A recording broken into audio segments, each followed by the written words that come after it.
Hi, this is Steve, K8BZ, and I'm going to do a little demo and review of the MFJ memory keyer.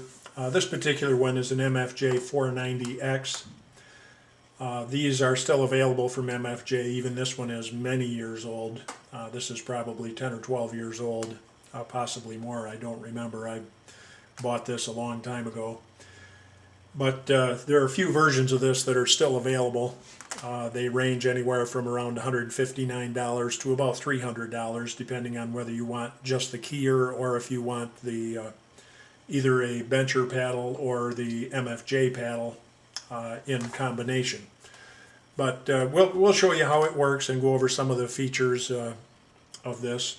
Now, first off, you need to know this can either operate off a 12-volt power supply, either from your station power supply or from a wall wart 12-volt supply. There's only two connections on the back of the keyer. One is the keyer output, and the other one is for the 12-volt power supply.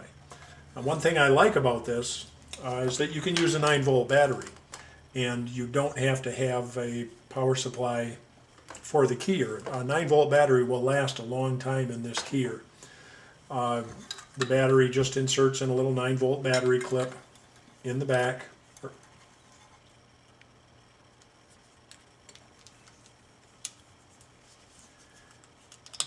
And then there's a small clip inside. It's a little difficult to get to, but and it has a pretty high tension spring on it, but you can get it in there. And then this slips over your paddle. The paddle just slides in this slot on this end of the keyer. And there's a slot in the back to route the wire so it isn't being pinched inside when you slide your keyer paddles in. Now, once you slide the paddles into the keyer, this is held together by screwing the rear foot on. You have to remove the rear foot on the bottom of the keyer paddle and slide it in, and then just screw the rear foot back in, and it goes through a hole on the cabinet on the keyer. So once you have it all together, it's all one unit, and if you're using the battery, you don't need a power supply. You do have to solder the right connections on the bottom of the keyer paddle here with the cable that comes out of the keyer. But once you're all set, it's secure in one unit. And then there's only two controls on the side. Let me do that again.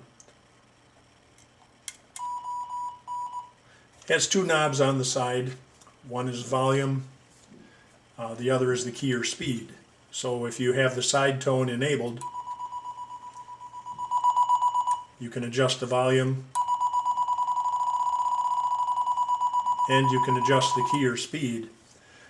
This has quite a wide range of speeds that you can use in this keyer, and you can even adjust the range. So you can adjust it so it will go roughly from 5 words a minute up to maybe 10 to 15 words a minute, or it'll adjust up to probably 30 words a minute, or maybe even a little faster.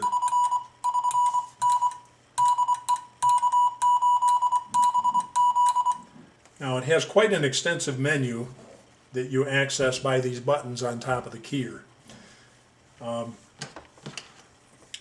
The button on the far right will select which row in the keyer's memory you want to use. So in other words, if I want something in this top row is set serial number to switch from iambic A or B, paddle reverse, which is handy. I actually used that once. I broke my wrist here a couple of years ago, and I had no use whatsoever in my right hand for several months. That was very disappointing because I'm an avid CW operator, and I actually reversed the paddle with this keyer and learned to send left-handed. So that can be kind of handy. This next item is to switch it to a hand key, And the last one generates random code. Now that's just in the top row. If I want to select the top row, I just press this until the LED for that row is selected, and then press. That's just generating random code. Just generating random code for code practice. If you want to stop, just press any of the key or paddles.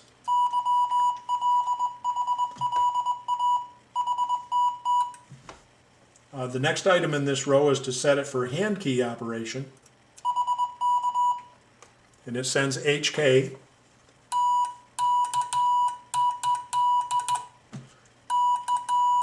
Either paddle can be used as a hand key. Let's just do a paddle reverse. Right now it's set on right-handed operation, so we'll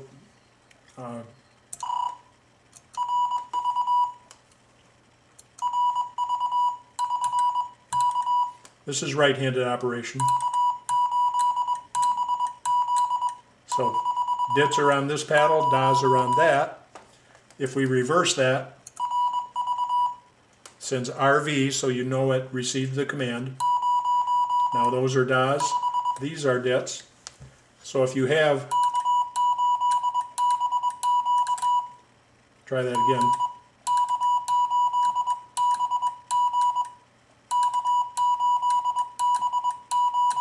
Been a while since I've sent left-handed. And back to right-handed. So there's quite a number of commonly used commands. This one, we're in row B now. In this column, that will set the side tone either on or off. I'm sorry, it'll sets the pitch of the side tone.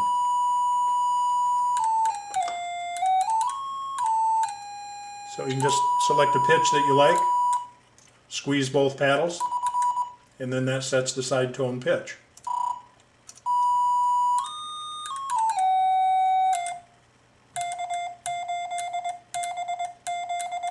So you can get the pitch set that you want. And there are just a number of commands in there. This keyer has many more commands than are on this list. Some of the commands are entered just by entering the command right from the keyer paddles. And we'll see if we can demonstrate a few of those later on. I'm going to change that pitch back up a little bit. Right about there. Now, one of the most valuable things on this keyer are the message memories. Down in this bottom row, row A, there are four message memories that can be stored in this keyer. So if you want to store, for example, a CQ call,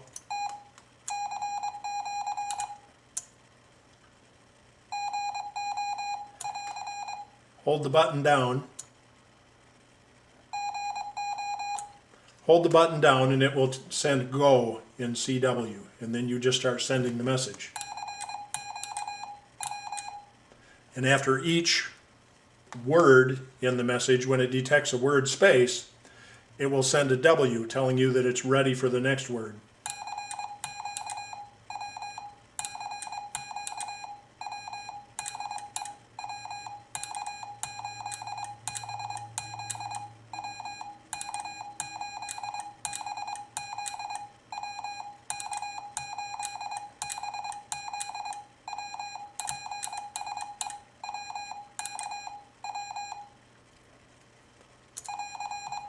And then when you press it again, it sends AR for end of message.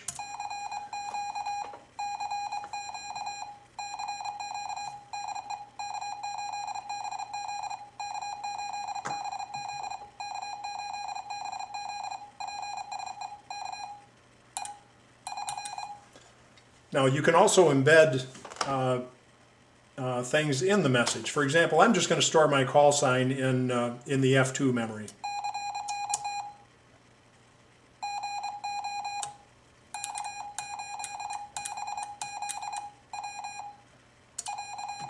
Okay, so if you're in a DX pileup, you can send your call sign just by tapping F2. Now another thing you can do with these memories is you can call one memory from a different memory. So let's go back and program our CQ.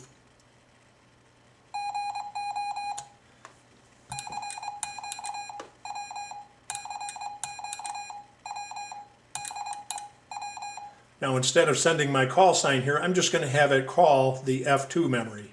You do that by entering a slash and the number 2.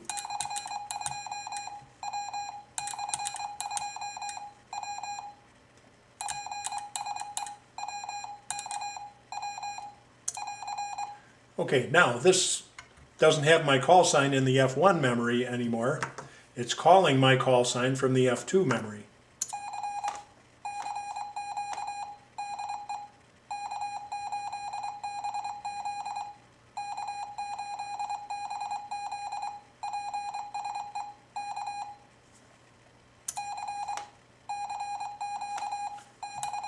Oh, apparently I had a glitch there. I'll just send CQ once.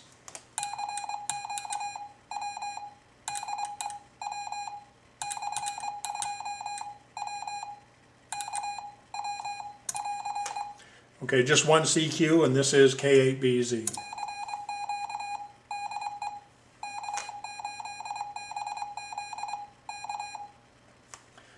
Another thing this can do is program a continuous loop or a pause in one of the memory locations, and we'll show you how that can be used. To program a pause in one of the keyer memories, you send a slash, the letter P, and then 4 digits. The first 2 digits are the number of minutes, and the second 2 digits are the number of seconds of a pause. So for example, if you want to program a 3-second pause, you would send 0003. So there'd be no minutes and 03 seconds in the pause. To program a loop in a message, you just do a slash and the message F number. These are numbered F1 through F4. So you can just put in a /1 and it will loop back to that same message. Okay, so let's program this with a single CQ call. This is K8BZ. Please go ahead. Pause for 3 seconds and then repeat that CQ sequence. So we'll hold the button down until the keyer tells us go.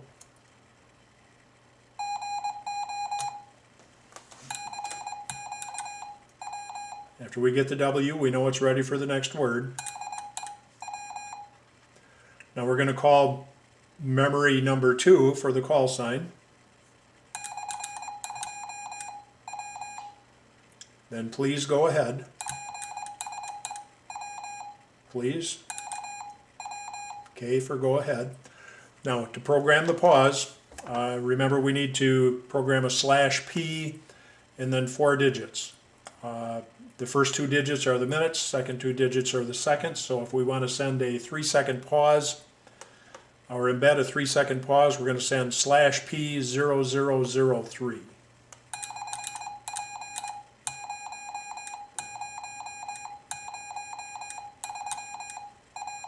There's our pause. Now we're going to start the same message over with message number 1, so we're going to do a /1. Whoop. Now here's something. I had an error there. I didn't send a slash. So you would think that you would have to erase that memory and start all over. You don't. If you send a series of dits, it will erase the last word and let you start over. So you don't have to begin the message from the beginning.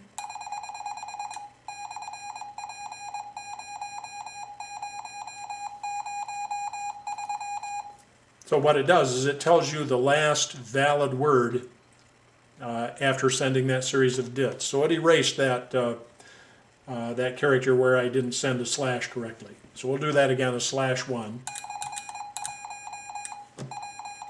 Okay, now we'll push the button again to save it. Sends AR. Now we'll see if that will send correctly.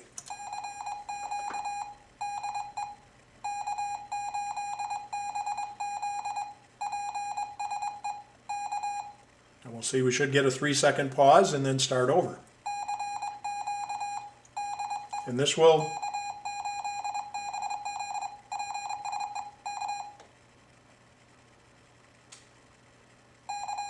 that'll continue indefinitely. So if you want to call, you can program your CQ, tap a button, and sit there and sip coffee until you get a response. As soon as you get a response, to interrupt that loop, let me turn the volume down.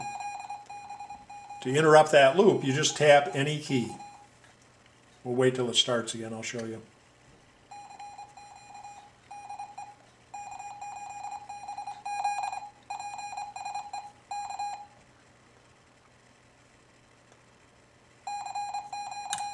Tap any key and it interrupts that sequence. You can jot down the call sign of the station that called you. Now, these can be set up for contesting. You can put your contest CQ call if you're going to run on a frequency. If you're going to search and pounce, you can just have your call sign programmed into one of the memory locations, and you can have a contest exchange with a serial number included in one of the memory locations.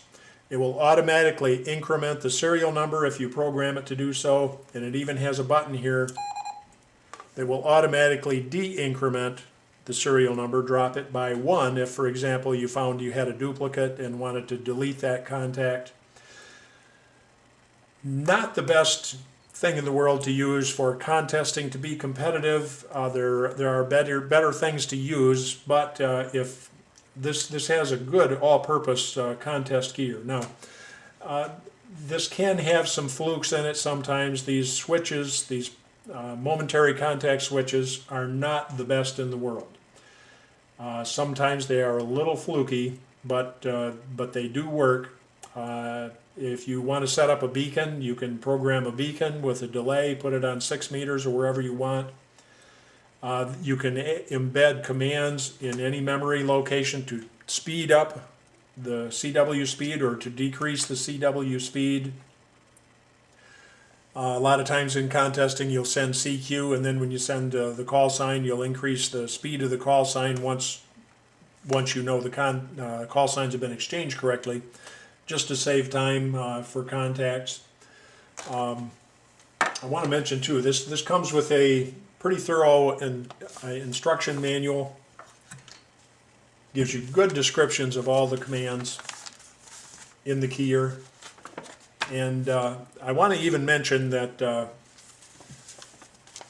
like I said, I've had this keyer for many years, and I had the speed pot quit functioning.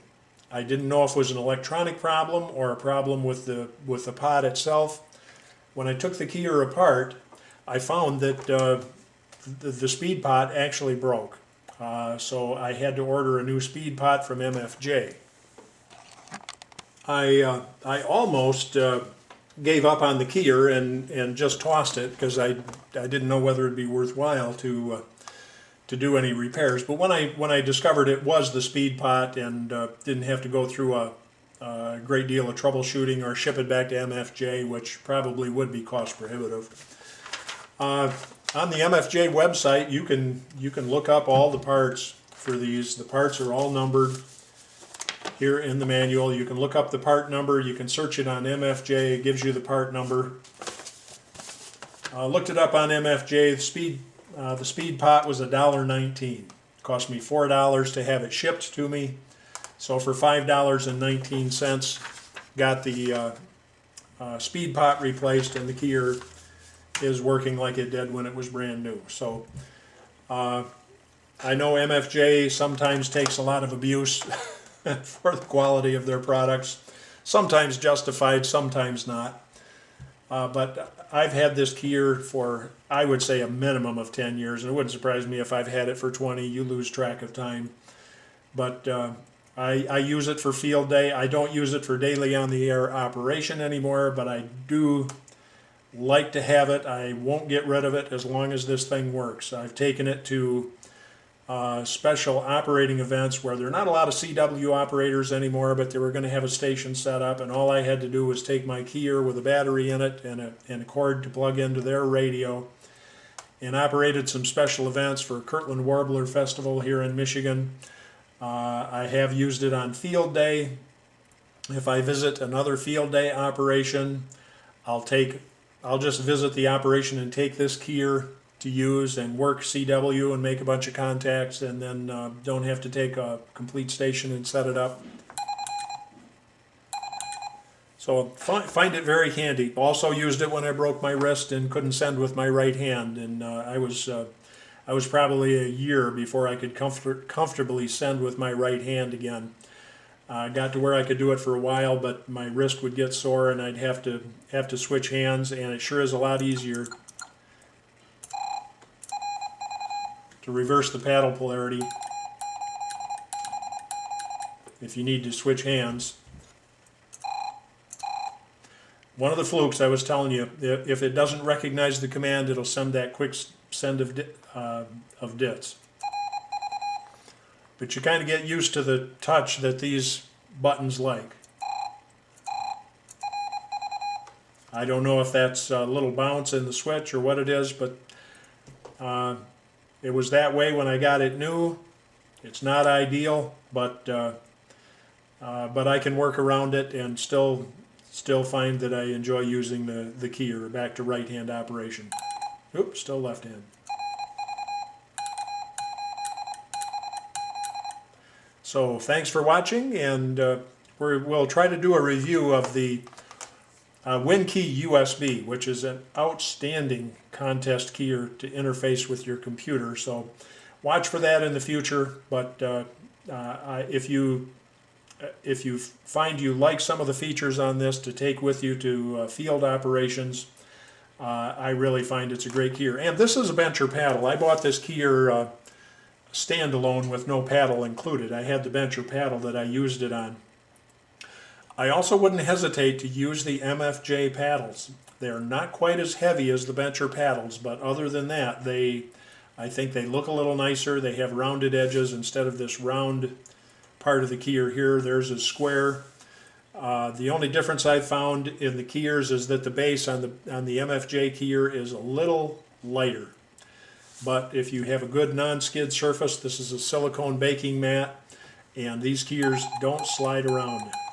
If I took that silicone baking mat away and tried to key with this on a smooth surface, that would be very difficult. You can use a little piece of that rubberized shelf paper, put something under your keyer that's non-skid, and this is non-skid, these silicone baking mats. This is one I use on my workbench to solder on. The solder won't burn it, won't melt it. These are made for baking temperatures, and they hold up to solder. And they are an excellent pad to put under your keyer. The keyer does not slide on these.